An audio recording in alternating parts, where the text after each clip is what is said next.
दोस्तों, एक बार हुजूर सल्लल्लाहु अलैहि वसल्लम की खिदमत में एक खातून रो रो कर हाजिर हुई और करीम महबूब से अर्ज करने लगी, हुजूर में गलती कर बैठी, मुझसे जिना हो गया, मुझे पाक कर दे। तो हुजूर सल्लल्लाहु अलैहि वसल्लम ने फरमाया, तो कैसे साबित करेगी कि तूने गुनाह किया है? वो औरत कहने लगी, हुजूर मेरे पेट में नाजायज बच्चा है। हुजूर ने फरमाया, जा, जब बच्चा पैदा हो तो फिर आना। वो 8 माह के बाद आई तो उसकी गोद में फूल सा बच्चा था। हुजूर ने फरमाया, वापस जा, जब रोटी खाने लग जाए तो फिर आना। 2 साल दूध पिलाती रही, फिर जब आई तो बच्चे के हाथ में रोटी का टुकड़ा था।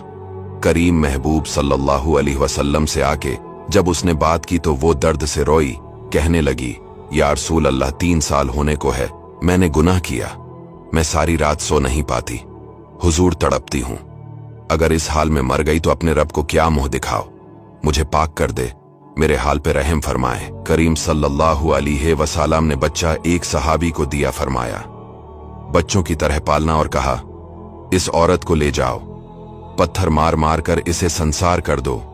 सहाबी कहते हैं कि उसे पत्थर लग रहे थे और हुजूर बेचैनी के साथ रो रहे थे।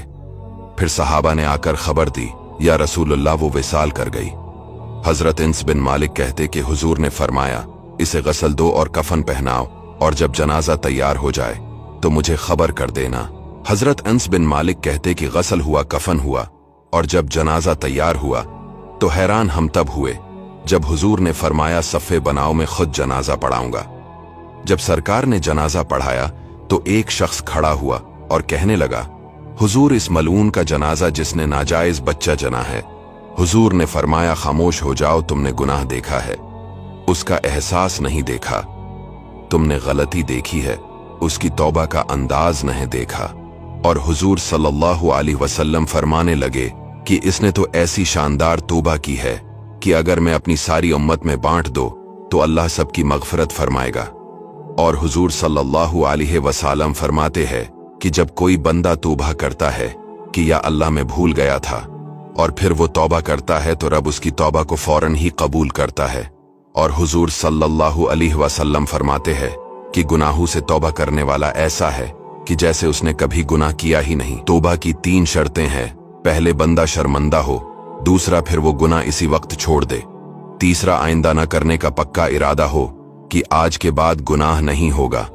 अगर इंसान गुनाह कर ले, फिर तौबा कर ले, फिर गुनाह, फिर तौबा, तौबा छोड़ना नहीं है। शैतान कहता है तो बार बार तौबा करता है, तौबा का क्या फायदा है? जब तक तौबा का दरवाजा खुला है मैं मुआफी मांगता रहूंगा।